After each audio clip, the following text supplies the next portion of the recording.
Sa Instagram, ibinahagi ng dating aktres na si Cristina Hermosa na siya ay buntis na muli sa edad na 40. Ayon kay Christine, hangad niya talaga na muling mabuntis.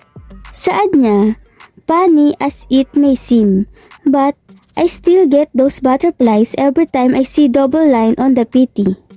Kahit pa na ang dami na nila, parang laging first time, iba't ibang level ng overwhelming emotions each stage of every pregnancy." Sinabi rin ng dating aktres na kakaibang ligaya ang nadarama niya kapag nadidinig ang heartbeat ng baby. Marami naman ang bumati at natuwa mula sa kanilang mga kaibigan sa showbiz. Mayroon silang 5 mga anak na sina Christian Daniel Soto o Kiel ay ampon ng 2 bago pa sila magpakasal noong January 2011. Siya ang panganay sa mga anak ni Christine at Oyo na nasa 15 years old na sa kasalukuyan. Andrea Bless Soto, siya ang first biological child nila Oyo at Christine, ang nag-iisang anak na babae.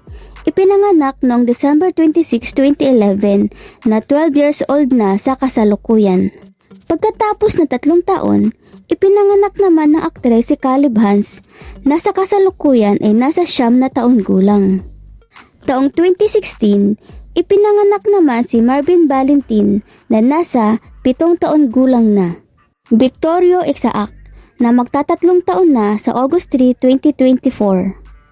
At nitong February 19, 2024, ibinahagi nga ng dating aktres ang masayang balita sa kanyang Instagram na siya ay buntis muli para sa pang-6 na anak nila ni Oyo. Anong masasabi mo sa video na ito?